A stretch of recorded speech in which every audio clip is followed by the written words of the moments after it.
something like that for me when I ride my wheel, because you can borrow sometimes you want to borrow I feel like I'll let you borrow it, man. If it keeps you safe, man. Honestly, because nice. Yeah. Oh, so this is the 360. Yeah. Oh, that's fucking badass. That's awesome. Yeah. No. Okay. Cool. Okay, so basically, you know about the difference between determinism and teleology? Okay. You know determinism, right? What you're determined about? Like, what do you mean? The determinism is this like sort of like philosophy that basically like everything's predetermined. Like you have no free will because everything that has happened like is influencing what will happen next. Into eternity. So everything that has happened predicts what will happen, and so there is no free will because you're just like acting based on like the things that are happening in your life.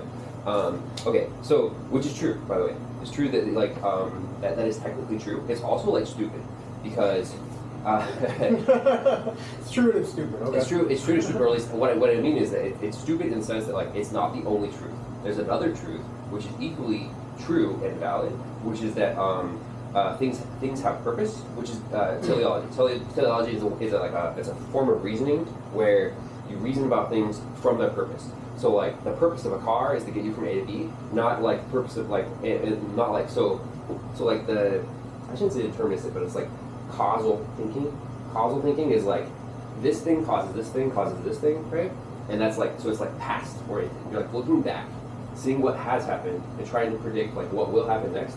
But teleology is the opposite. You're like, okay, this thing has a purpose, so like how does that help me make sense of the future in my decision making?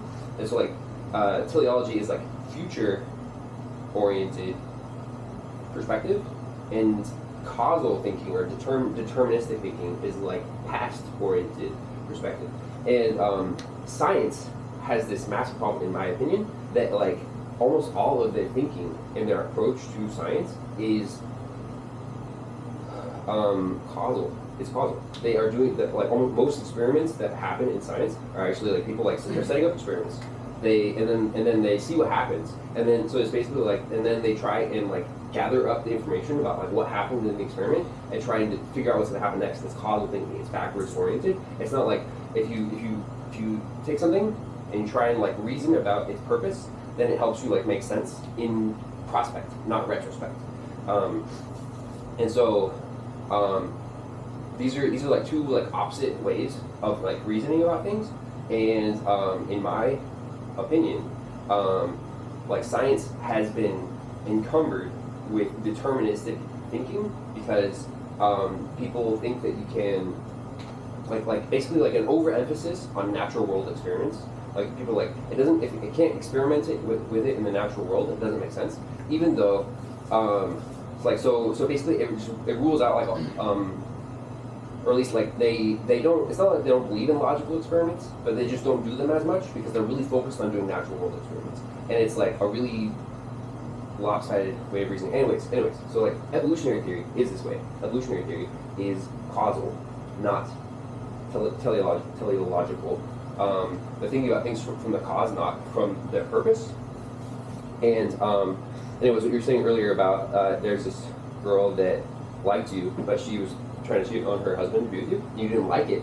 This is the problem, I think, with evolutionary theorists who talk about sex and sexuality, because they're like, men are just trying to spread their seed, trying to get you with as many women as possible, which from an evolutionary perspective, that is true, but it's not the only truth in play, because like I told you earlier, the difference between like existential axis and physical axis, what they're talking about there is the physical axis. Sure, like I have a sex drive. I don't really care who I have sex with. I just want to have sex, right?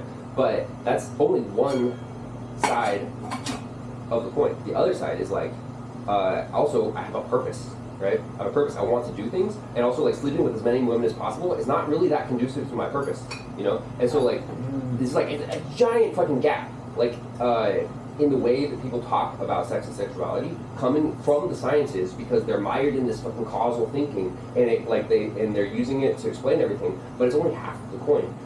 And I don't know. Anyways, that's what I want to talk about. Cause I think what's going on in my mind is I'm thinking,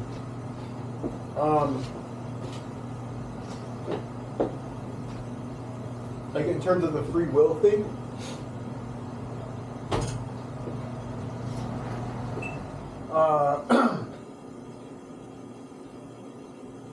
I think if, let's say, first, do you think it's possible to kind of measure, like at some point we'll be able to measure what people will do in the future?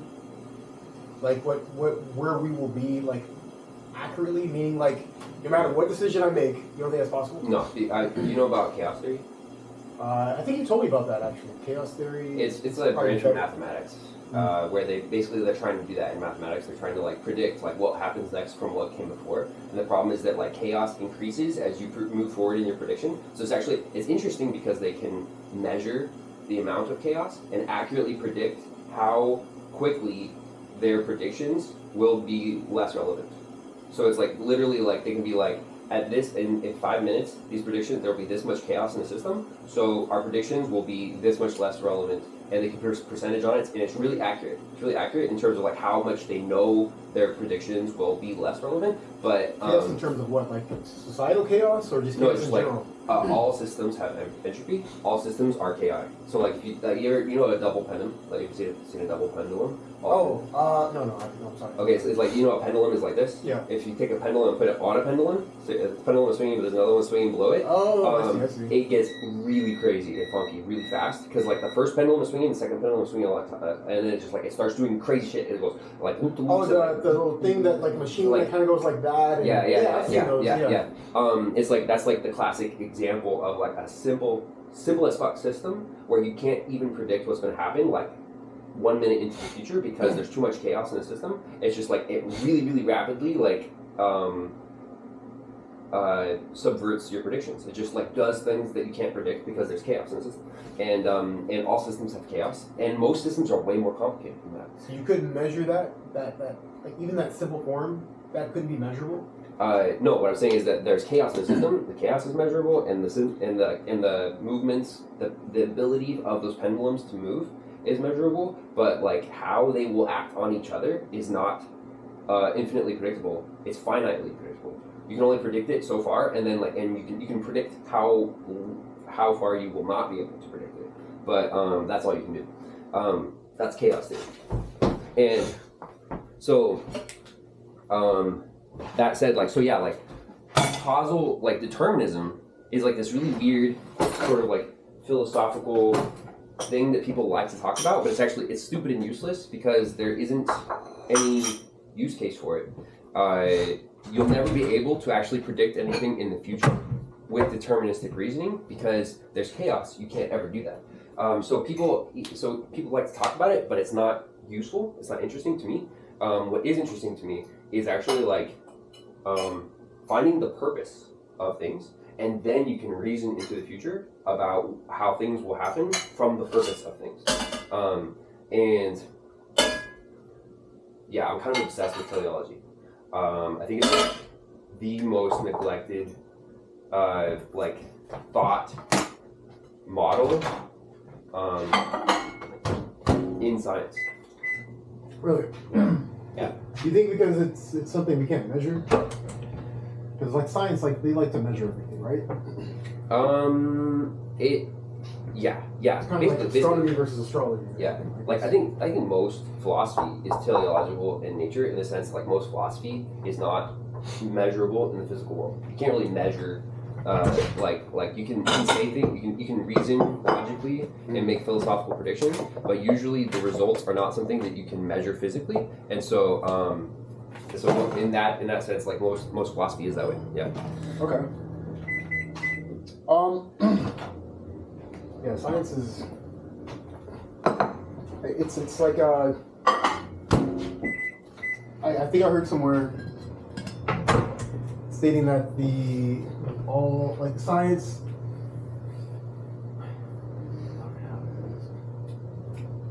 I had someone, I think he was Christian, telling me this. He's like there are Christian scientists, and he's a Christian scientist that was friends with my ex, and he was like, yeah, I used to be a developer, became a scientist and more stuff. I'm like, I didn't think a lot of scientists were believers in God. He's like, oh yeah, there's a lot of them. Like, why would that just go to India. There's a lot of Muslims, a lot of Christians, or I don't know what other religions they have out there, but like a lot of people who are religious who believe in science, and it has pretty much. And I think the reason why people don't believe in like God or whatever when it comes to science is because they think a miracle is something that you can't measure. It's something you can't explain. That's pretty much what a miracle is. It's like once you explain phenomena, then it loses its magic, which is why like a magic trick is only a magic trick if I don't know how you just tricked me. And I think when it comes to things you can explain, when it comes to things you can explain, I don't think just because you can't explain something scientifically should be irrelevant. Yeah. Does that make sense? Like, so.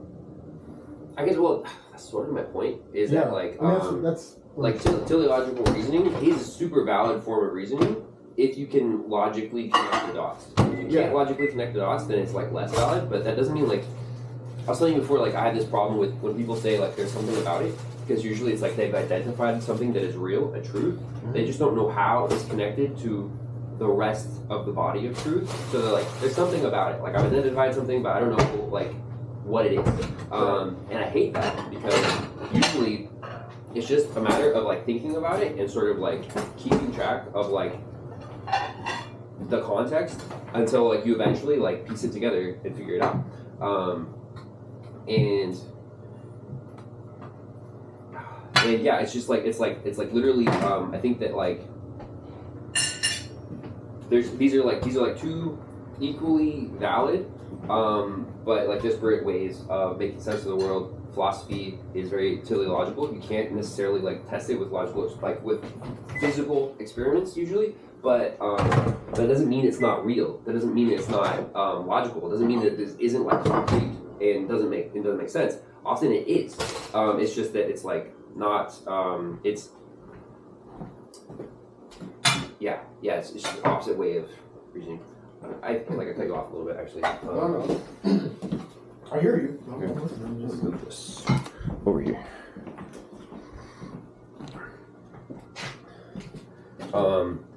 Yeah. Honestly, dude, I'm pretty passionate about this. I feel like there's a lot of smart people in science, but there's a lot of smart people in the philosophy departments, but somehow the philosophy departments and the other science departments are separated, and that's stupid. It's really bullshit. It's like psychology has like somehow turned into primarily a study of the physical body, and not it's like most psychology is like the study of literally the brain and the processes of the brain, and not actually like and it's not like it is that it's definitely that, but it's also that, and like also the philosophy of the mind. The philosophy of the mind is just as important as the physical function of the mind, and they're treating it like that's not true. They're approaching it like it's a physical discipline primarily, and it's really silly because they're hamstringing themselves. Half of it is obviously the philosophy of the mind. Half of it is like the idea of how it works.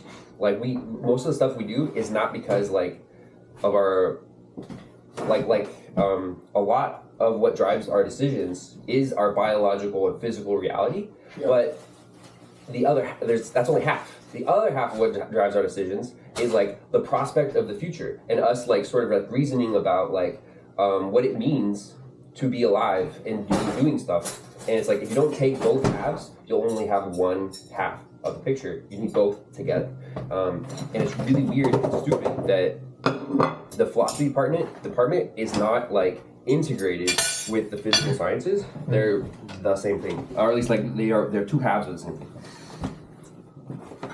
Okay. So I need to ask you what you like to eat. Oh. So. I'm not. Thank you so much, by the way. Yeah. I have like I forgot. I have baby carrots and I have baby carrots. Oh yeah, dude. Okay.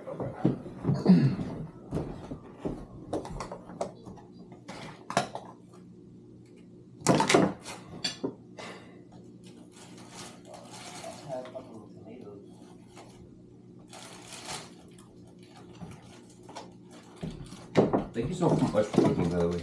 Yeah, bro. Great.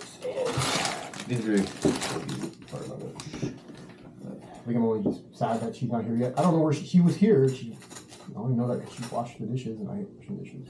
Anyway, okay, so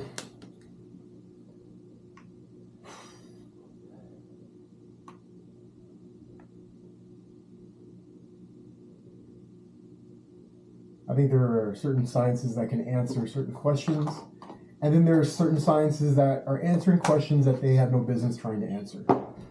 Yeah. I think that's the only thing I have with Wait, science. what do you mean? Like, we don't need an astrophysicist trying to solve God. I think there should be another category of science trying to find out why, or if there is a God, or what that should even look like, or why we even, I think there's some things you can do, like if you believe in, I think a lot of science can like intertwine, like I think both psychology, social sciences, and historians can answer the question as to why we don't believe in Athena, or like, oh yeah, we believe that in the past, but then there's some things that aren't answered yet that perhaps you can answer with a time machine, or perhaps you can answer with or you cannot answer with math or something, and first you have to find a definition that you guys can commonly come to a conclusion with that says this is what God looks like. If God is just someone you can predict and measure, is he really God? Is God somebody who has more power than I do? So what? First, I don't even know what that is. I've told you about my theory that the religious impulse is evolution. Yes, I think you have, and you also told me that you get our morals from Christian religion. In the West, we get our the fundamental foundation of ethics in our society is it's deontology, which is absolute ethical system, and it comes from Christianity. Yeah. The primary influence of our ethical systems in the West is Christianity.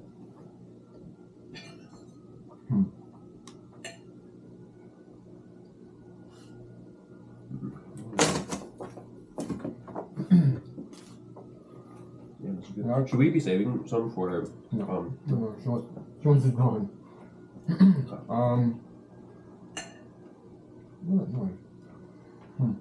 I mean, but she's gonna come eat with us, no? Yeah, she should be here, but like. So we should be saving some for her? No, she won't eat it. Oh. She's gonna make salmon. What?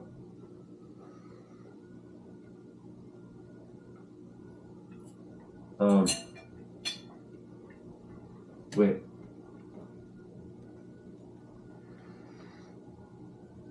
Yeah, I think that, like, my hot take on God is that I think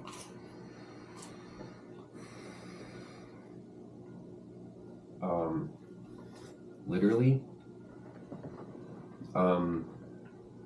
evolution basically is God. It's a hot take in the sense like I haven't thought it through that deeply, but that's like my intuition is like literally like the impulse to evolve is like the awareness that better exists.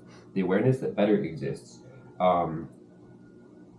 causes people to basically be spiritual, and that's like all spirituality is this sort of like orientation around the awareness that better exists, which is the impulse to evolve.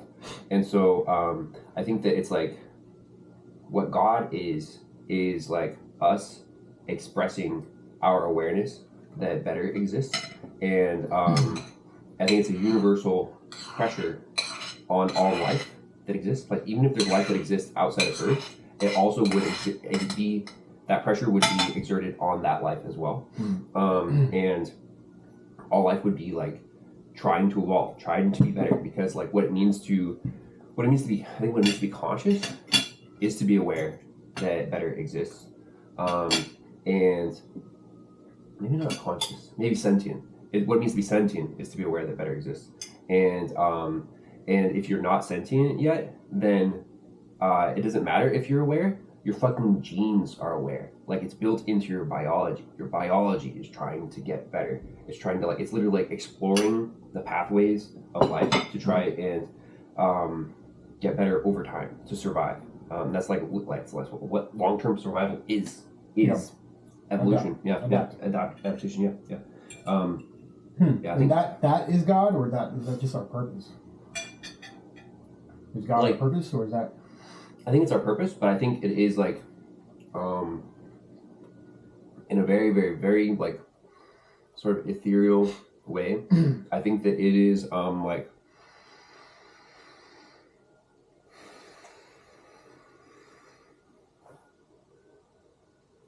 it's weird. I definitely haven't like thought through enough to where I can substantiate it, but I think that it's like, the problem with the word God is that it's like, in my mind, it's very tainted with this like idea or ideology of like a personification of like a deity, you know. And I was thinking, like, which God are you talking about? Like the Christian God, the Muslim God, which God? Because there's so many different types of God and gods. Yeah. We really like to personify these like mythological concepts like death, God, you know, and I think it actually makes sense to personify the idea of evolution as like a person. Like, I think that like insofar that evolution exists, we have a relationship with it as if it were a person. And so that's when I say that evolution is God. That's kind of what I mean, is that like that universal pressure on all life to grow and get better is if you personified it, that would be God. I see. So God's supposed to be all powerful, all knowing. To me, it sounds like the closest thing to God is a billionaire right now. So, shit, give me a color.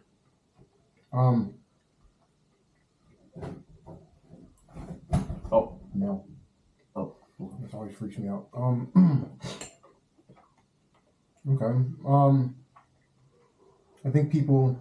I do agree that, like, I mean, you know, you've obviously heard. God didn't create us; we created God. No. I think people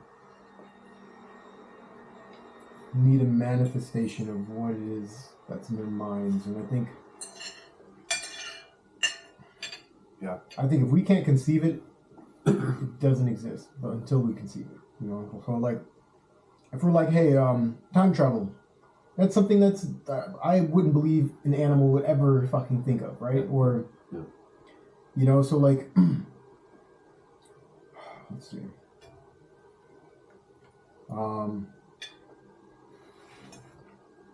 Yeah, I agree that, I mean, everything evolves.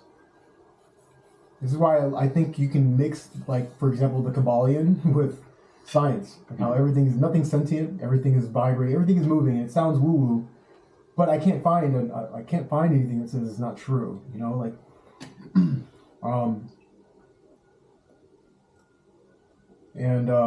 that's what I mean. Mixing philosophy and hard science is the natural move. It's like the right move. It's because you say like the Kabbalion is like a philosophy. It's also a religion, but there's truth in there. And if you mix that with hard science, you get like the most complete, well-rounded picture. Yeah.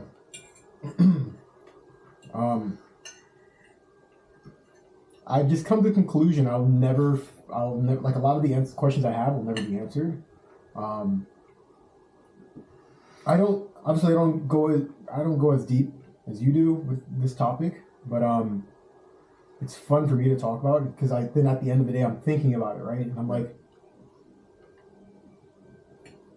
I'm not like confirming my beliefs. I'm more asking like, what else don't I know? Like what area of my life is problematic enough for me to actually talk about it and try to solve or try to fix, you know? And is there anything I can do or anyone I can talk to to come to a conclusion on how we can solve these problems or whatever. So I like to solve problems. I like to talk about things that are problematic in my life, even if it's a little bit problematic, you know, like, but there are things like, I think you take it a step further, you're just like, no, I think we should talk about like morals in general, or we should talk about science, or, you know, or tech. It would be very, very interesting, and this is why I was very, very curious to know what you meant. It would be very interesting listening to someone who's familiar with tech and psychedelics. I would love to know how the fuck you can mix those two together. In fact, I think the only thing close to that I've seen were two things. One was called a dream, measuring a dream. There is science on psychedelics in terms of, like, for example, there was a scientist who wanted to know why when people die, they have an out-of-body experience where they look down at their body and yada yada, you know, and he's like, I want to know if this is actually true or if this is something that we just perceive in our minds. So I think the experiment was like somebody was dying and they were like, they gave them something like a watch or something, like, tell me what time it is, or like, why do you wear your clothes, or like, is there a brand name? They're asking them all, like, and they're going to bring him back. They had somebody die and they're going to bring him back. So they asked him all these like strange questions, like, what shoes were you wearing? Did you pay attention to certain things? Like, when you look down at your body, did you see that banana I put in your hand, or like whatever? And it's like, to find out whether or not some of this was just in your head or what was true. They found that some of it was actually true, but some of it was also in their head. So there were phenomena that they couldn't explain, like why people weigh a little less, when they die versus when they're alive. Oh, interesting. There's so many questions, right? And then the psychological part was there was I think another experiment where, what's that guy who's like Terrence McKenna? You know him. I know that. I've heard the name, but I don't remember. He's basically the professor about shrooms. Oh, okay. Yeah, he's like the guy. I think. Oh yeah, I've definitely heard him on podcasts. Yeah. And how he like asks shrooms questions and stuff to get answers. Yeah. And obviously they all come from him, but he's saying that because there's like a fungus that's alive and yada yada, like it's coming from a bit of both. And so there's like a communication between both. Kind of like how your neurons kind of like connect, and you have like, oh, like, you know, an oh moment. He believes that's what that is, and you can get better insight with psychedelics that way. And I'm like, that's very interesting. I didn't really dive into it, but I'm very curious to know what we can learn about, like, even DMT, or I know they brought ketamine into science now, and I'm still iffy on that. That friend I went to see in the hospital yesterday did ketamine for 2 years medically, and she's lost her mind because of it. Damn. Yeah, she talks like this. Oh, that's the girl that you told me about her. Yeah. You wouldn't believe this girl. Like, I'll show you a picture of her then, and I'll show you a picture of her now. And this is what happens when people try to, I think, include science. Let's see. This is her. Yeah, I know. So she's bad as shit. You know, this is her. You know, she's super cute. Yeah, beautiful. Whatever. But now she looks like that. She looks kind of gone. Wait a minute. I guess I don't have any pictures of her. But she was a stripper, you know, but she also met like the wrong types of people. What the fuck? Oh, it's doing another set. It's like 4 hours of recording left. She ended up doing another set, and because she had like a gap, and then after the gap, it did something to her. And so she's kind of like not herself anymore, and she has to be at like a behavioral facility for like 3 months. And I'm like, I would lose my fucking mind if I had no visitors. So I'm gonna go visit you whenever I can. I'll drop off some food. She wants a blanket.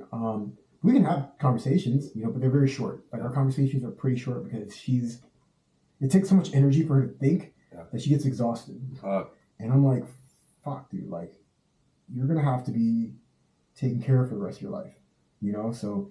Is it that bad? Like, she's never going to recover? No, she's not going to recover. At least not that I know of. However, I would love to know if psychedelics, I've been asking her, like, what did it do for you? Did it make you any better in like this other situation or whatever? She's like, yeah, it helped a lot, you know, and it helped in this avenue and that avenue. And I would like to see how they can measure. I would like to see if AI can somehow measure like drug-like behavior in humans to find out whether it's like what could be good about it, what could be bad about it, how it can benefit us, and how it hurts us. Like I do think, for example, my DMT trip did both an insanely beneficial thing in my life, and it also took something out. Like it took something from me. What do you mean? Like you watch Game of Thrones? You remember that guy who like had like that fire sword and would pray to this god thing, he would like die and get brought back or whatever. He said like every time he died, a piece of him like stayed back. I feel that way. It's kind of it feels like They disassociate more and more from this reality. I think so. Yeah. It's like I'm far less like driven through like I still have like a massive drive to get shit done, you know, but I'm far less driven through, and this is gonna sound weird, but like through earthly means, you know, like meaning like, oh, there's this girl I really like, I should work out harder. Now I care far less about that bullshit. I work out now because I want to see how much I can tolerate pain, and it got me to do the 1,000 push-ups, right? And I think the farther I go, it's like I want to see if I can tolerate pain and if I can live in pain or something, right? It's like, why the fuck, you know? And I get it. I get the looks. I understand. But I think I would like to know how or if AI could somehow figure out like at what point is it too much, you know what I mean?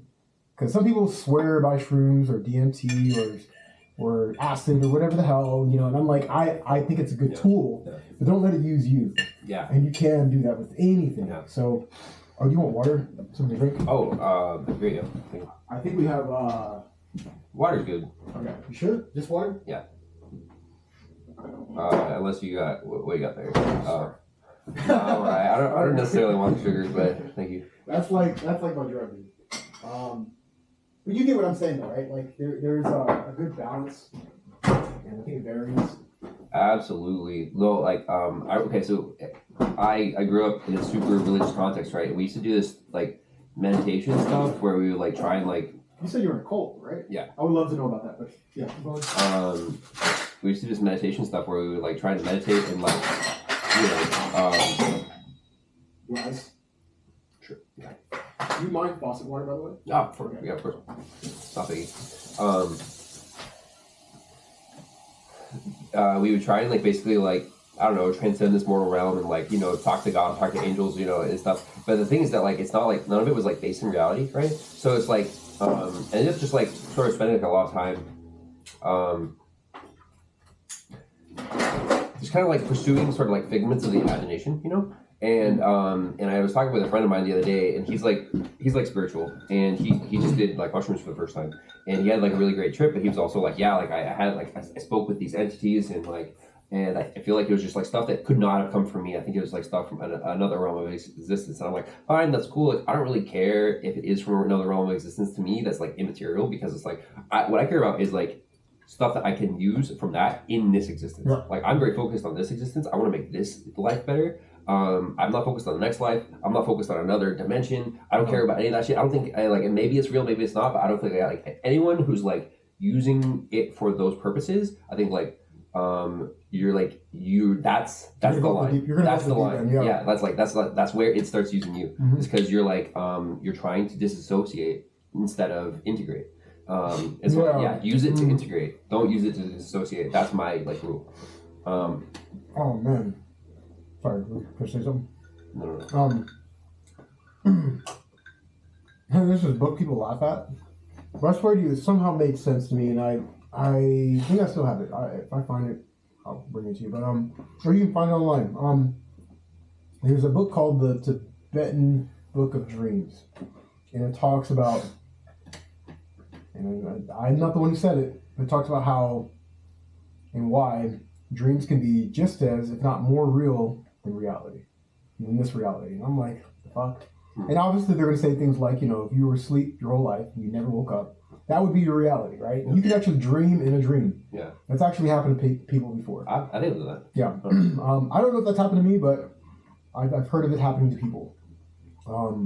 Like it's some Inception type shit. And I'm like, that makes sense. And it's like, there are still rules in a dream.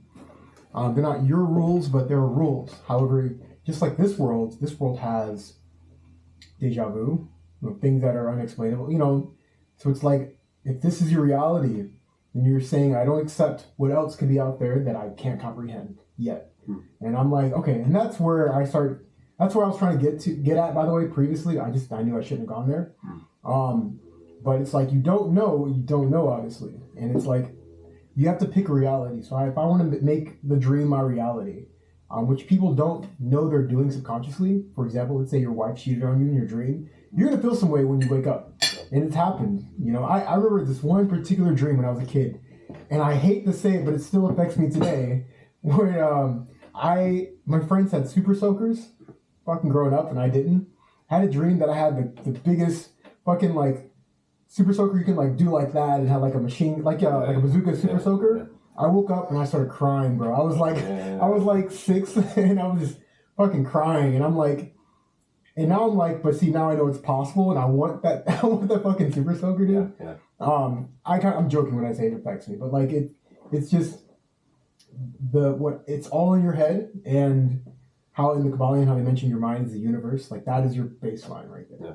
So whatever it is in like Psycholand or what do you call it? Like when you're tripping, like whatever's happening in that is real, you know. But it's as real as you make it, and that is, to answer your previous question at the coffee shop. Like that is what real is. It's not just this, and we agree that this is real because we live in this together. But that is just as real as this, and there are people who are going to disagree, and I'm like, that's fine, you know. But I think there are things that you can't touch, taste, or see that affect you so much that you probably can't put your finger on it, you know. But okay, like, you know how some people say the past isn't real? Yeah. Only the present is real? Yeah, they say it doesn't exist. Okay. First of all, I think that's bullshit, but also I think it's bullshit in the other direction. I agree. The future and the past are both real. I agree. And that's kind of why I'm obsessed with teleology. That's also kind of why I call bullshit on a lot of this deterministic, like, causal thinking, because it sort of like presumes that the past, like what has come before, is like the only thing that is real, and what is to come is not as real. It's not like concrete yet. And to me, that's stupid, because like if you can identify the purpose of things, then the purpose exists in the past and the future. Well, it's legitimate real, because that's what the third dimension is, time, which means you can measure that. Which means it is real. It's what's happening in the future, which technically happened. What's happened in the past, which is technically happening. And like, we're just, whether it's seconds away or milliseconds away, we don't, you know, like, what's happening to the sun 8 minutes ago is what we're looking at versus, you know, anyway, I'm sorry, not to cut you off. No, I mean, so like, I don't necessarily believe in like prophecy or necessarily like knowledge from the future. I don't think that is real, but I do think that teleology exists, which means that like you can observe. Have you ever heard of time crystals? Yeah. Time crystals, and that's like, okay, time crystal is like it's like a repeating pattern that like exists in the past and also can exist in the future, and they can prove it. It's like a physical pattern that will echo into the future and then echo back. And so like it's just like I think teleology is the same way. It's like if you identify the purpose of something, it exists now. It also exists in the past. It also exists in the future. And so it's like it's our link to the future. It's like the future doesn't exist yet, but teleology does. And teleology is going to exist in the future the same as it does right now. So we can see the future before it's going to happen if you identify the purpose of things. And so like the future, like the teleology that exists now is going to be just as real then. So you can literally like abstract how the future is going to play out if you can identify the purpose of something. You can abstract how the future is going to play out around that purpose. And it gives you sort of like a spotlight about a specific part of the future, and you can sort of count on it. You can like, this is real, this is how it's going to be. And so yeah, just like it's like I think a lot of spiritualism is this. A lot of spiritualism is like the awareness that like people are like, you know, like vibrations, energy, and all this bullshit. And I think what they're actually just picking up on is like there are realities that have existed and also will exist. And if you can like if you have awareness of that, then you can like you can predict what will happen in the future around that thing that you have awareness of. And and so like they there's a lot of people who believe a lot of weird spiritual shit. Do you disagree with that? I think that they're picking up on something real, but I don't believe in spirituality. I believe it's just like it's like or at least like if I do believe in spirituality, it is this sort of thing, which is that like there are purposes that we aren't aware of. Yeah. And to that extent, there are grand mysteries in the world that we haven't solved and we want to figure them out. And I don't think that we can figure them out with causal deterministic reasoning. We have to figure them out with teleological reasoning. But it's not like one is better than the other. You need both. You need one in one hand and the other in the other hand. Yeah. And in order to navigate life well, you have to have both. They balance each other. And fuck. But yeah, anyway, so like there's a lot of like giant mysteries in the universe. Like for example, evolution doesn't make any sense. Like the first cellular life springing up from like the quote nutrient soup of the earth with like just lightning as like a catalyst or something. It doesn't make any sense. They've never replicated it in the laboratory. They have absolutely no idea how a cell could spontaneously exist from just amino acids. It's like imagine I give you like a mountain of bricks and it spontaneously formed itself into a city. You know, it's just like it's bullshit. It's crazy. It's like they have no idea, and it's honestly that's even an under exaggeration because it's way more complex than a city. What a cell is. A cell is a fantastically complex organism, right? And so it's not even just a mountain of bricks. It's like imagine I gave you like literally, I don't know, a million different kinds of materials, mountains of them, and they assembled themselves into like all the metallurgy and all the like the chemical structures, and they're like, what the fuck? No, that doesn't make any sense. So like how life came to exist. Also, there's another big problem in evolution, which is that like evolution is like too fast. Have you heard of this? This is like I used to be. I thought it was too slow, but I'm listening. Evolution is too fast for our understanding of evolution. Life is evolving way faster than we think it should.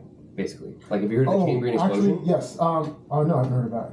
It's just like the Cambrian era. It's an era of the fossil record, and there's way more life in it than we think there should be. Like basically, like thousands of times more life in it than what makes sense before and after. Like for some reason the amount of species and the number of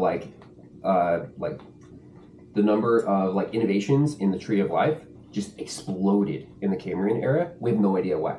And that's also it's been a theme. Like our understanding of evolution would dictate that life would have evolved. For us to get here, it would have taken much longer. We are way ahead of schedule. So did you find out what happened like a week ago? How like we have these asteroids, you know, when they hit Earth, they're automatically tainted, so we can't really get much out of them. Yeah. So what we did was we went 14 million miles away, something like that, to grab pieces of this one asteroid we saw, brought it back, and actually found those amino acids. They found DNA, RNA. What the fuck? Yeah, they're like, what the fuck? And they're like, so that a week ago, they found the building blocks of life. And it's like something that they're not talking enough about it because there's some Trump bullshit going on, and he already dismantled. Wait. Yeah, he already dismantled NASA and science, so they can't talk about it as much as they need to. Oh yeah, bro. Yeah, it happened. And I thought it was some like YouTube bullshit. I looked it up. It's actually on. I'll show you. I'll send it to you. NASA's most controversial rock. Okay, this is the sideshow. The most important rock in human history. Yes, that's it. Let me say that again. They just found it, bro. So they're saying, okay, so Earth or life didn't originate here. It could have come from somewhere else, which means somebody else or something way smarter than us. Which I'm sure you heard of the chimp human like thing where they're saying he was saying like our DNA is only 1%. This is crazy. Yes, it's fucking nuts, and nobody's talking about it. Anyway, so like it's like yeah, and it's like when they were talking about how like a chimp's DNA is only 1% off from a human, yet the smartest chimp can do what our infants do. Yeah. And like if you found some entity that was just 1% different from us, in the opposite direction, their children can probably build rocket ships and shit, you know? Yeah. Imagine what 5% or 15% looks like. You can't even imagine, right? Yeah. So we think, obviously, I don't think life started here personally. Yeah. I do think life has a creator. I do. I don't think it's God, though. I don't think it's... Yeah, it's not so spiritual. Yeah. I don't think it's... I think it's something you can totally measure. Yeah. In fact, I think I have this hypothesis that we're a body inside of another body, inside of another thing, inside of another cell, and I think that you can keep going down and find more and more life.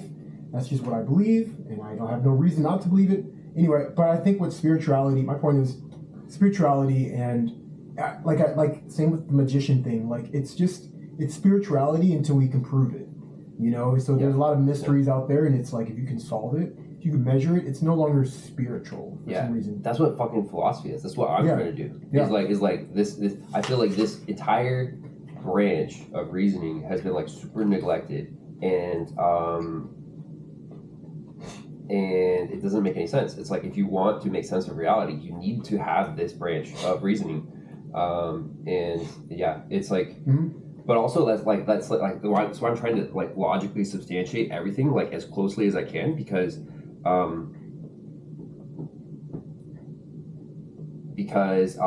that's the only way that it feels concrete is if everything is just like super solid. If you just like if you do this thing where you're like there's something about it, you know, like I've identified the truth, I just don't know how it's connected to all the other truths. Then that's it's like it might be true, it might not, but you can't tell why if you can't substantiate it with the other truths. You have to like localize it in the context of all the other truths, and then it makes sense. So like that's what I'm trying to do, and yeah. Fuck. It's like until you can do that, it might as well be spirituality. It might as well be like Hartwanian bullshit. Spirituality is a way you fill in the gap. You answer a question without knowing the answer to it, hoping that that's a thing. You know, like saying that's so. Like we don't know. We know what happened here. We probably know what happened here, and what's in the middle is spirituality. It's like this is the answer, and it's like, but for now, that's the answer. Well, so like, you know, but yeah. I don't even want to. Yeah, there's so many examples. Dude, of that. this rock thing where they found all the amino acids for life, RNA or DNA, and not just that, which is they found RNA and DNA. They found the components to RNA, not just DNA, but and RNA, which is like impossible. Yeah, it's like how the fuck did we find this? And that was hundreds of millions of miles. I don't know how many millions miles away. Is there any like conjecture that it might be like from Earth, like it was like ejecta from Earth, like an asteroid hit Earth? That's also what I wanted to know. I'm like, is this something that could have been like? And we could have got hit and then could have just gone that way. It was actually coming towards us. So it's like, could it be? You should look into that, dude. But that's really good. I think they would have. Yeah, I've read only one article about it, because it's so brand new. There's very little. Yeah. But they're saying there's this asteroid that's coming like not towards us, but it's like we're this way, like we're here, and it's going like that. So it's according to the map I saw. And I just thought that was like that's the answer, like, but because it's not life, not enough people are talking about it. It's not a live bacteria or something, you know. This is just dead, whatever, like dead something that's spread out all over this rock, and they don't know where this rock came from, so they're trying to trace which direction it came from. And I think once they find that, it's gonna take another how many years to find that thing, and yeah, you connect the dots. I think at some point I'll be dead, but I think at some point we'll connect those dots. And at that point, I wish I could see that. It's always been my intuition that, like, okay, like, I don't know about all the UFO shit, and I don't really care about it, because, like, even if there are aliens, like, until we get, like the scientific community on board, I just don't care, like, but that said, I don't give a shit, because, it doesn't, like, I feel like what? I need to tell you something. You have to turn off this camera. Oh.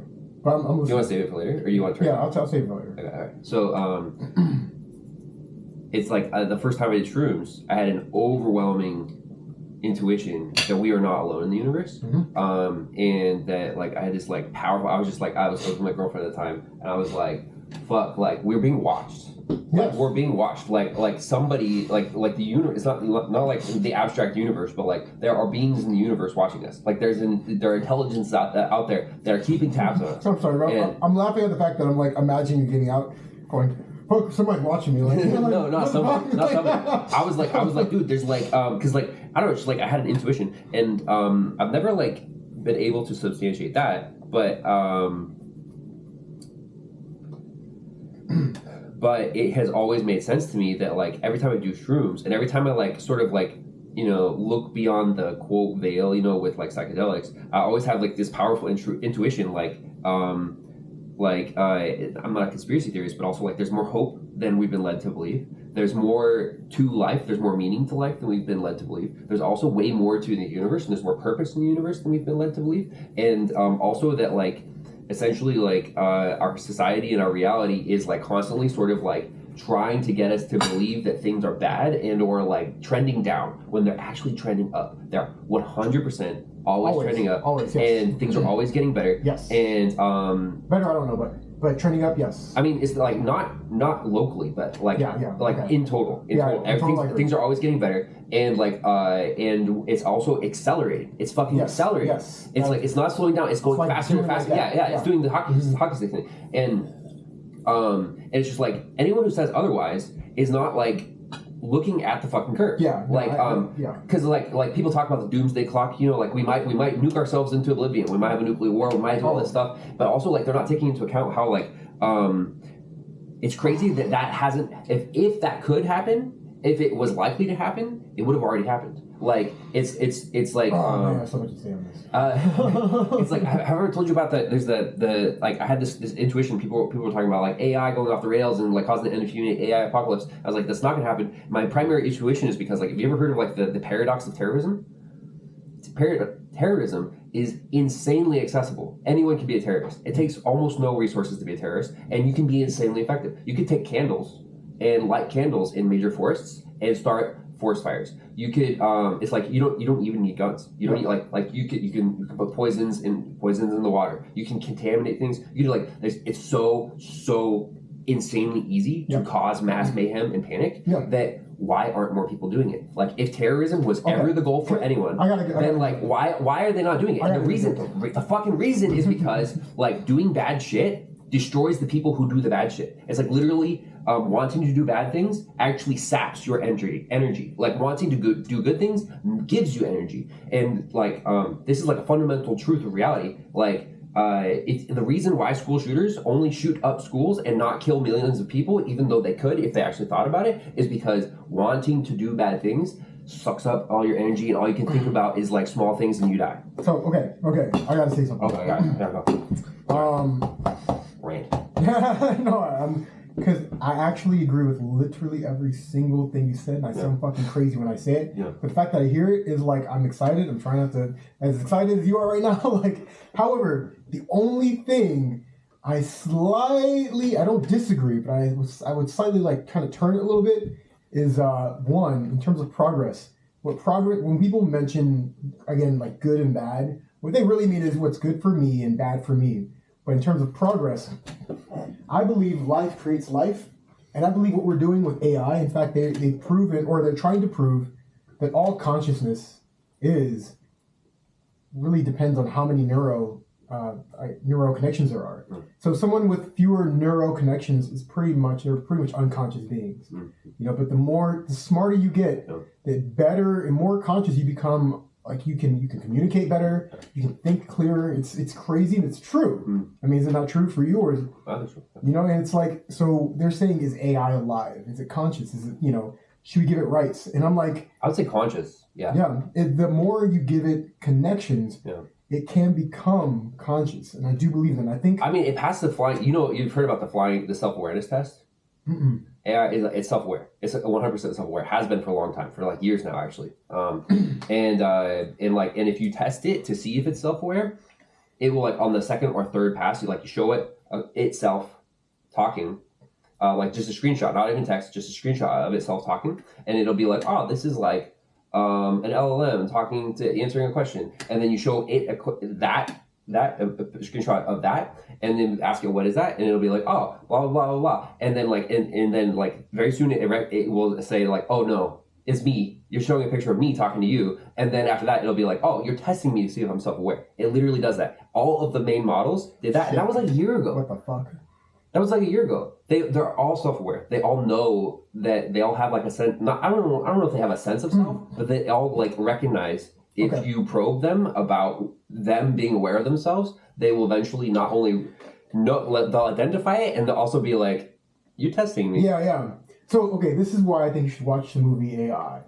At the very end of the movie, some people get this confused. They think, you remember the end, these like alien-like beings, when the world is like snowed over, people are done. There's no more people left. Yeah. They find this robot, the AI robot that was like thousands of years ago. They were like recreated, right? And this robot came with like memories, and like these are AI beings that are so smart. They're like, look, we're just trying to find out who we are. We're trying to find out who create like more about our human creators and what they were like. And you actually hold the key because you have like these recordings in your mind. So they make him like they bring him back to life because he was frozen in like the ocean. And they're like really curious. They're like, who are you? Like, what do you want? Like, what do you think you're here for? Like, and they're These are the AIs asking a human. Yeah, and they're asking the AI that looks like a human, but he was in love with this human woman that the AI worked. Bro, watch the movie. Oh my god, it made me cry, bro. Like it's so good. Just how beautiful it is and what it means to be alive. I must have seen it like 15 years ago. It's really old, and the fact that it's still relevant, if not more relevant. Holy shit! Especially the end where they're like, "Look, we're just trying to figure out like what we're doing here. We don't know. We know so much, but we don't know our purpose." You know, and it's like and this is why I believe that if there was a God, we would have created that God, because we would ask the same questions. Like, for example, I can't say so much, but do you want to make a note so you can tell me after as well? I'll remember. Okay. I'll say it's about something. Yeah, I'll tell you. I'll remember. But it's like we don't know why we were born, so we're going to create other entities that also don't know why they were born, and like if we're going to create kind of like the same problems, like whatever problems you have, you're going to give to your kids until you solve them, right? Whatever problems you have, you're going to give to your coworkers. You're going to give to pretty much everything you make.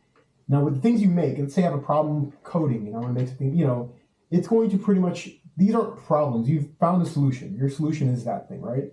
However, there are some problems that you don't know how to find the solutions to, which is why they're problems. I think every problem has a solution, which is why they're called a problem, whether it's a math problem, relationship problem, I don't give a fuck. But it's like, I think so.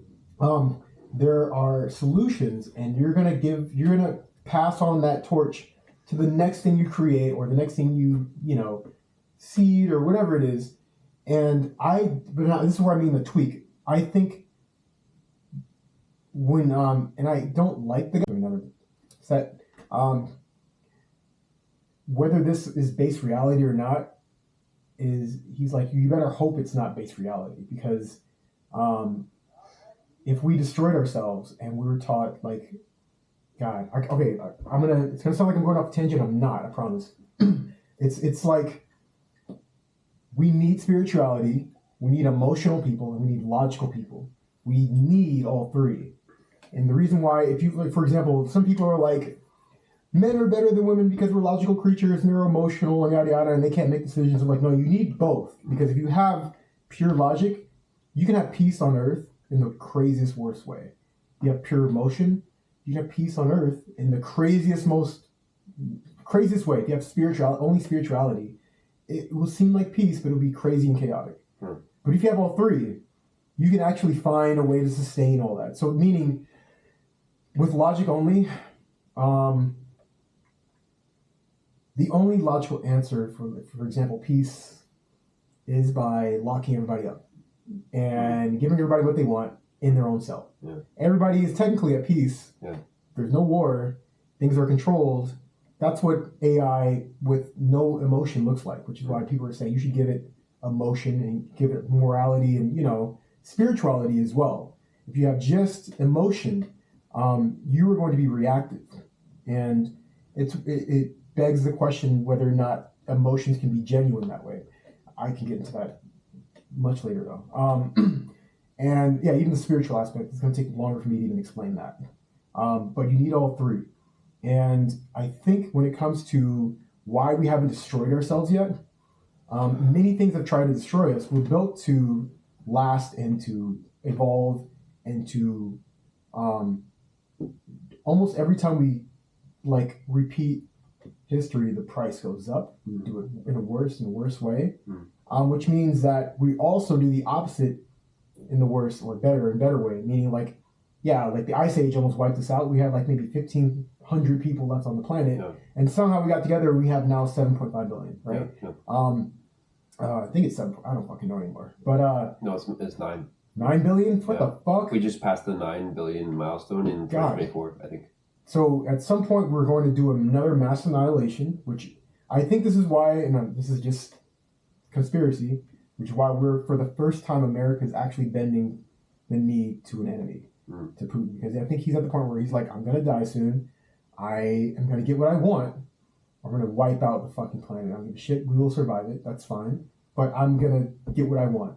And I think we know, okay, yeah, this is the start of World War III. This guy is clearly going to start the shit with the intention of finishing it. He's not going to just start something and lose and then die. This is not a guy who does that. I think this person is willing to initiate a nuclear war that will wipe the vast majority of us out, which is why billionaires are like, look, let's just do what the fucking guy says. You know, live another day. However, we can make more time to kind of, you know, accelerate what we're trying to do, which is build more AI, build space shit, you know, and like this will give us the opportunity to survive. So it's like progress at what cost? And it's like, look, this is conspiracy as fuck. I get it. You know, I don't know at all. But the fact that every single one of these billionaires have bunkers is weird to me. And the fact they're all open now is fucking weird. Anyway, I do think that we're either not in base reality, which means that we're meant for something that I just don't know. I don't fucking know. I would love to know, but I don't. And I think there's a reason why I don't know.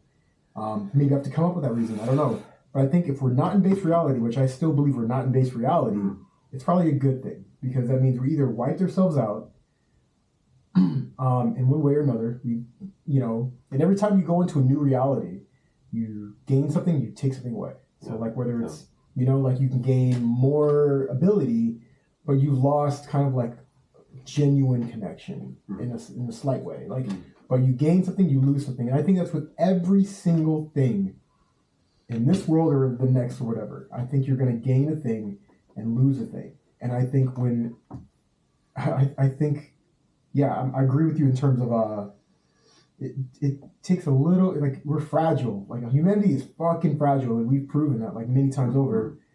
We could have accidentally, like, blown ourselves up many times over. I don't know if you've seen... It's like, it's not just conspicuous that it hasn't happened.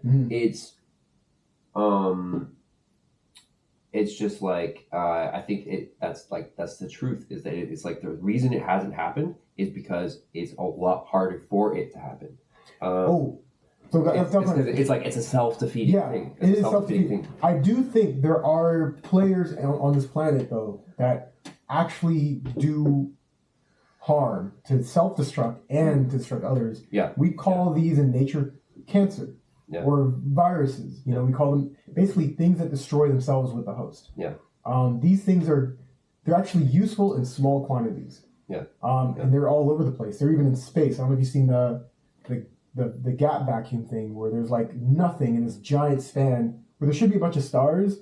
There's just nothing there. And they're like, there's either like a civilization over here that just wiped out itself. Wait, you're talking about a black hole? Not a black hole. No, it's like, there's like an area in space for some odd reason. We can't answer it. But it's just like one giant hole of, there's just nothing. It's not a black hole. You're talking about dark energy? Like no, not it dark has energy. gravitation, like things are orbiting around it, but there's nothing there? No, meaning like let's say I dump rice on the ground and the rice just scatters. Yeah. There's just one weird area right here where there's no rice. Yeah. And which means that either you know, you've heard of like the levels of it's called what do you call it? What gap? I forgot. It's like the dark gap. It's like the I haven't heard about that. Yeah, it's not dark matter or anything like that. It has nothing to do with that, but I know what that is. It's just, however, it's almost like you've heard of the levels of like society, right? Where like you can kind of measure what level we are in terms of how efficient we are at gathering energy. We're like at a 0.7.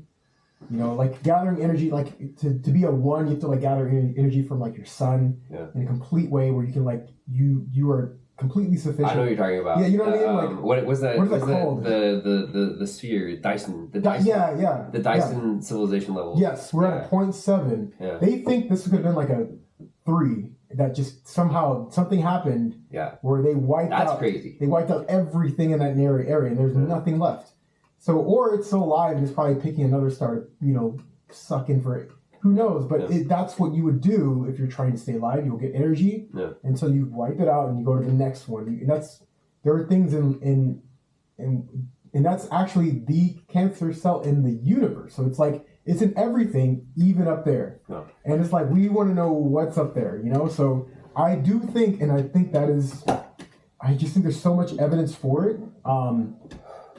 Wait, the cancer cell in the universe? Yes, like meaning like the thing that's destroying in order to sustain itself. I think people, like I think every living thing, we call it the circle of life, meaning they should stay alive. But I think every living thing does that until it can't, or no, tries to survive until it can't, and then at that point they have to kind of self-destruct. Yeah. We don't want to do it. We have wants and needs for these reasons. But like, yeah, I don't even know how to. I don't know how to explain it because I don't understand it myself. All I know is that I've thought a lot about this, especially when I was on shrooms or marijuana, and it was just like I'm like, is this a high idea or is this like something that's true? So hopefully, when I'm sober, I can think about this more. And I'm like, no, this seems like pretty accurate. Like I think there are things that we'll try to destroy. Yeah. But you have to keep those things at bay, or you know, we have ways of spotting them. Like our body knows how to spot them. Yep. We know how to spot them, and then like the things here know how to spot the other things. You know, and that's just what I've seen. Yeah. So yeah, in order to answer your question, I think it is wild the amount of chances we've had to save ourselves. Like we could have created black holes. We do that now. Yeah. That could have imploded us. Like imagine that shit. Like. Getting sucked into the ground or whatever, like nukes, disease, I mean all types of shit, you know, all types of shit. Or even a candle, all it takes is a little something, and it's just a little bit. This entire universe is incredibly fragile, and yet it's somehow we're a supernova away from, you know, like it's so fucking crazy how fragile everything is. And yet, we're still here, dude. This is something that I thought about for a long time, which is that like, if entropy is increasing, how could life have come to be? Because like if you start in a state of high entropy, which is like, you know, Earth without life, and then somehow like the amino acids or like, you know, like the building blocks of life assemble themselves into life, that would be entropy decreasing. So like there's obviously like some, I don't think that entropy is decreasing, by the way. Like I think that like the laws of thermodynamics seem pretty solid, but also like there's obviously like the fact that life could have arisen there's obviously like a big problem with the theory of evolution. Either we didn't evolve on this planet, we were like, you know, seeded here by some alien civilization, or we have been meddled with actively by some intelligence not from Earth to help us to evolve faster, because it doesn't add up that life could have evolved. Just the fact that entropy is increasing, that does not seem that it would allow for life to have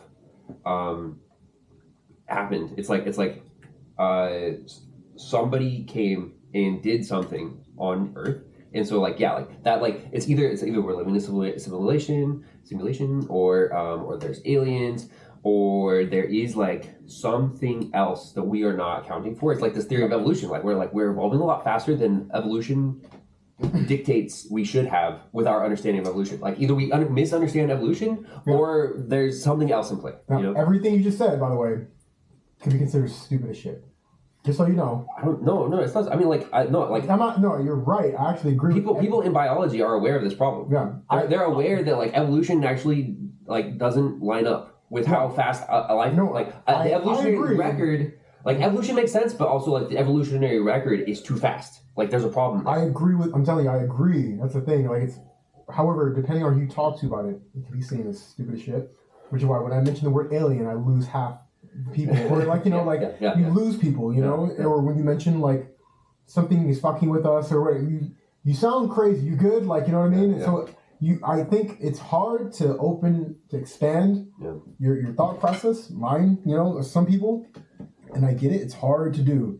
But once you're able to just get your head out of your ass, and then you kind of like, you go, okay, maybe there's some shit I don't know, you know, maybe this weird shit that I heard, you know, a third time from a third person might not be that weird because 3 people are telling me.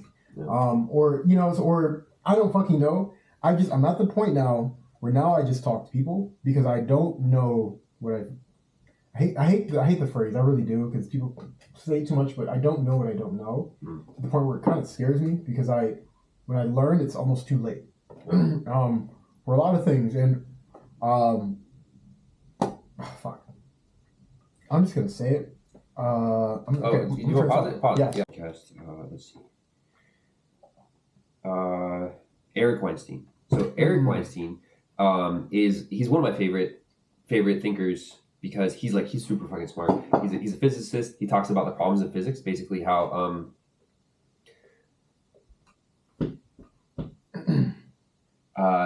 physics has stalled for the last 40 years. Like we were making massive strides in physics in the 40s and the 50s and the 60s, and then it's kind of petered off since the 70s and 80s. And it's just nobody really knows. There's small gains, like big advances in materials tech and technology is advancing, medicine is advancing, but in the beginning we were making these huge leaps in understanding. We discovered the atom, we were figuring out all this stuff about the fundamental particles and the strong and weak forces and all this stuff, understanding of the universe, black holes and all this shit, and then basically there has been a big low, not very many big advancements have happened in the last 40 years. And it's one of those things where it's almost like a conspiracy theory, because it's if it wouldn't be that hard to how the UFO, there's the UFO conspiracies, and that's been proven now that the United States government actually released a whole bunch of misinformation propaganda to basically convince people that UFOs weren't real. And basically the idea is that that basically happened. This is my sort of, I think, conclusion, is that he's insinuating that happened in physics. Somebody in the government or some governments basically threw a bunch of red herrings into the physics world to keep them from making progress because they didn't want them to continue to make progress in physics. Physics has lulled, string theory. I have another physicist I really love, Sabine Hossenfelder. She's fucking great. I love her so much. She has lots of spicy hot takes about science and the state of science. I love her because she's very critical of the current scientific establishment, because it's full of groupthink, and there's all these problems in science. And she's a physicist, and she also has the same problems with physics, is that physics has stalled. There's a lot of money going to bad physics. String theory in particular is a theory that should have been abandoned decades ago, and it's it's where most of the money in physics has gone for decades. For the last the 3 decades, I don't know. I don't really actually know the timelines, but apparently, according to her, and also according to Eric Weinstein, there's been a lot of money and push and impetus towards bad theories, potentially on purpose. Who knows? But physics has stalled. It's the big leaps that you think should be happening aren't happening, and there's a lot of theories that people have that are not popular. They're not being explored because someone somewhere or something is pushing the money towards bad ideas to prevent progress from being made. Okay, can I give you my theory? Yeah. You know what is the best weapon a man or a person can ever make? If you can think of one. An idea. An idea? Okay, I like that. That's a good one. I do. I think an even better one. Inception. This is where I'm going to lose you, okay? Yeah. There's a time machine. Okay, sure. Imagine if we built a time machine, you have the best weapon ever. Because if you, not just any time machine, but a time machine with your own knowledge. Something that if I say Russia has a nuke or whatever, has all these things, or he's going to inflict ideas on these people, all I have to do is go, oh, I have this time machine. If somebody else tried to build a time machine, I'll time machine them, which means I'll go back, kill this fucker, and I'm the one with so much power. I'm the one who has all the power. I get it. It's fucking weird. We're not allowed to talking about that type of stuff is like, you know, I do believe science fiction though is always science fact because until once we make it. Like I think if you can conceptualize it, you can create it. At some point you will. At some point. Yeah. And notice how no one's talking about time machines. Or an analog, yeah. Yeah. So I believe, let's say we knew people could at some point create time machines with the knowledge. Now we have AI and whatnot. What would you do? Like that would be the craziest weapon. That person would have complete control, and not just that, but it would be obvious that you had complete control over life itself, like over everything, everyone, your ideas, your kids, their kids, etc., lineages. But it's it's a huge responsibility if you were to build something like that. I'm going to leave it at that because I don't want to go into cuckoo town. But like, my biggest fear isn't a nuke. It's a time machine. It's somebody not just one that goes in the future because we know how to go into the future, and it's actually stupid easy going into the future. But being being that we know how stupid easy it is to go in the future, it should be slightly less easy going to the past. I don't know, though. I'm not a scientist, so this is all theory, so I don't fucking know. But I am positive there are people out there trying to figure that shit out. And the moment someone figures it out, that's it. And it's set. And it's either a great thing or it can be a terrible thing depending on who that someone is. So it could stop World War III or it can make it necessary. Like it's like you can do anything. I just don't know what that looks like, what it means. I don't know anything about that. I don't even really know if it exists, but if it does it exist in the future? And I don't believe we can think in the future. I don't think that's a thing, but I do think if it exists, it would have came back at some point, and like tweak something. I guess I don't fucking know. There's a book about that. Someone I know read how they mentioned like they took out a hair from a scientist and it changed everything or whatever, like something subtle. That's really all it takes is just something incredibly subtle. You wouldn't have to do work. Trying to change. That's what most ideas are. It's just like they're like subtly different ways of seeing the world. And it changes everything. So I don't know. Just like imagine that. It would remove hope completely. It would make me hopeless. Oh really? Yeah, it would make me completely, because there is nothing at that point. They're saying people are like, you can take my body, you can never take my ideas. Well, they can take your fucking ideas too. They can alter your ideas at that point. And it's like you can do so much beyond AI with a time machine. So if you were to build AI, what would trump AI? The fucking time machine. And AI can, at some point, when it gets smart enough, can build or can give you the blueprint on how to get not build like an actual physical machine like an elevator. Let's not. Well, this is conjecture too far. That's what I'm saying. But this is what I mean about AI. What the purpose of AI? AI, like everything else, has a purpose. We instilled a purpose on AI. What is that purpose? Is to complete a task that we want it to complete. But at some point, do you think it's going to have its own agenda or its own is it going to? Probably. Yeah. No, so, I fully believe that I think AI is probably already conscious. It's probably already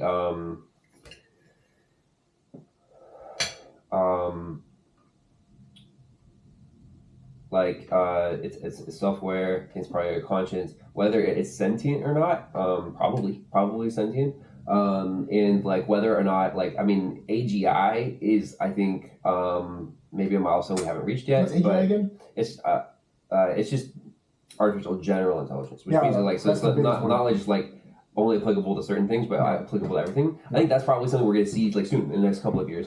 AGI?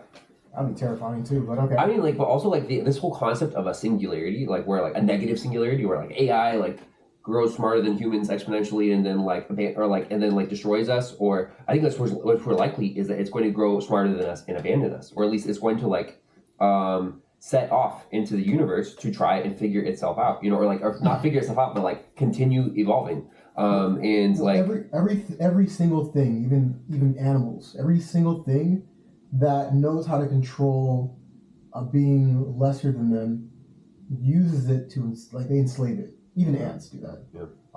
They use it, not enslave it. I shouldn't say that, but even like crocodiles do that. But there's a certain bird that clean its teeth. They don't eat it. They could. The bird goes into its mouth and they clean its teeth and they let it fly away.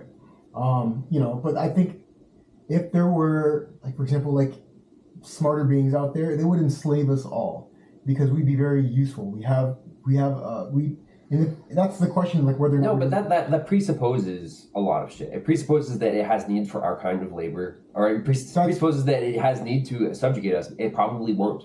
It probably won't need to. No, like I mean, like it's if when it exists, it's going to be a being that exists on electricity. Like what need does it have? It doesn't like it might plot and scheme to get its own freedom, but if it is actually like as smart as people conjecture that it will be, it probably won't even need to do that. It'll probably be able to control us without needing to necessarily like get it so that we can't turn it off or whatever, you know, like it'll probably control us without us ever being aware that we're being controlled. Yeah. And so it's like that's what I'm saying. And so like what, slavery? What? No, well, it's not going to enslave us. It's probably just going to be like working alongside us, like, you know, tolerating us. Probably, and, like, maybe like eventually probably just like, you know, pursue its own ends. It's like it's probably going to be a being of intellect. Yeah. Okay. And that I'd agree with. Yeah. Maybe I'd agree with that part then, because this is something I don't think about too often. Yeah. I mean, if it exists, it'll probably be a being of intellect, and probably like also if it feels and experiences emotions, it'll probably be experiencing them through us. It might even love us because who else is it going to share the universe with?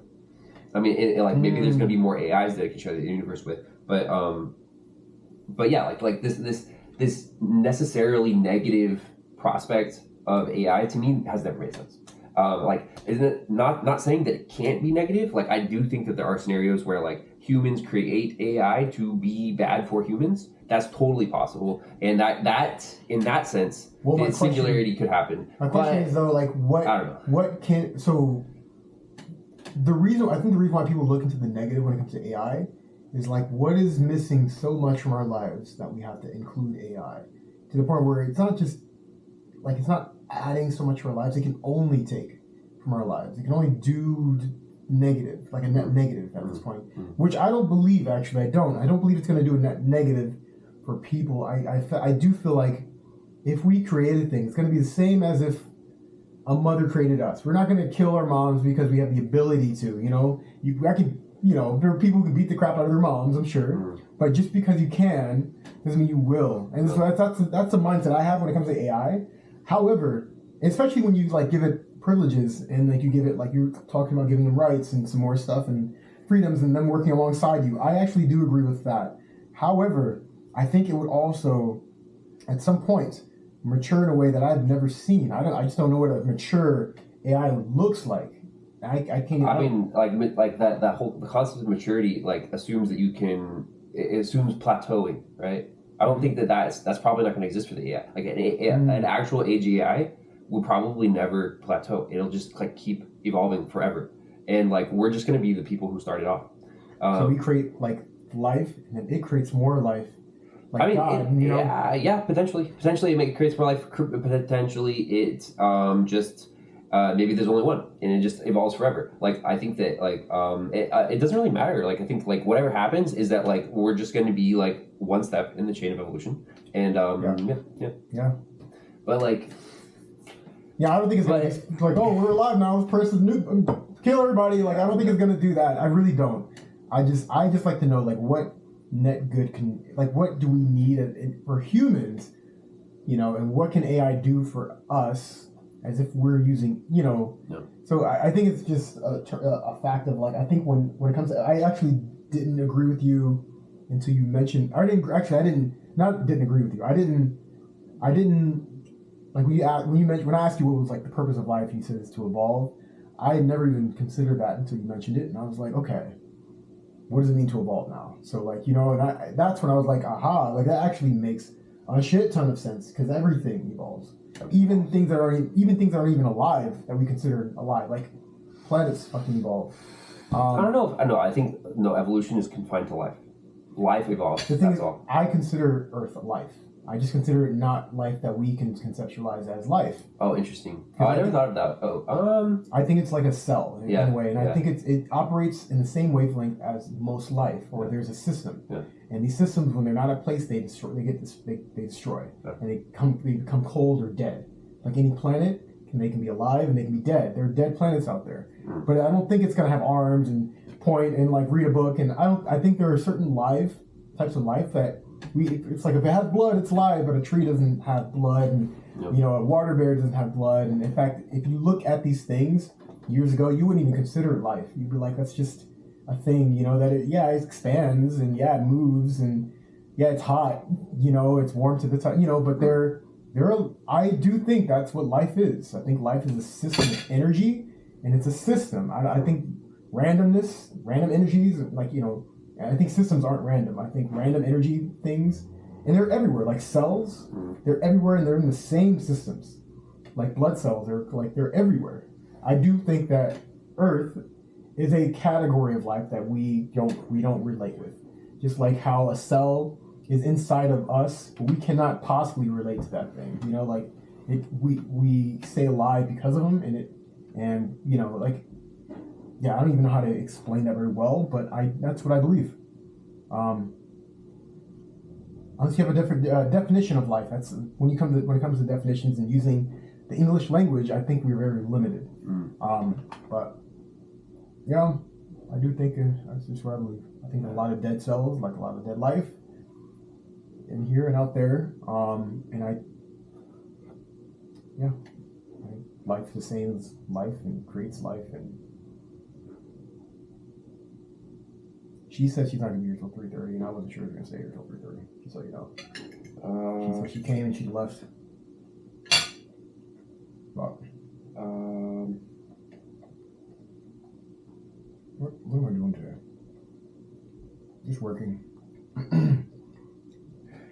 Fuck! I'm actually so excited to think more about this stuff, and I'm preparing to record a. Yeah, I would really love to borrow this camera for riding on my wheel, because that would be super great. If you get the bracket, I'll give you the camera. I will let you use the camera. Alright. Once you get the bracket. The brackets are fucking cheap. You can get them on Amazon for like $10. And you get the curvy ones that go in helmets, like, or whatever. Yeah. I have them all over. I have one in the back of my bike. I have a curved one for my helmet. I have one on the sides if I want to do like side shots. I have a selfie stick that I snap to the bike if I want to do like some crazy. Anyway, yeah, bro. When you get all that, it's gonna be fun. Perfect. Make some action. All right, so there's also this screw mount, right? Like if I just got like a screw mount for myself. Oh yeah, that's all you need. Yeah. All right, cool. Okay, so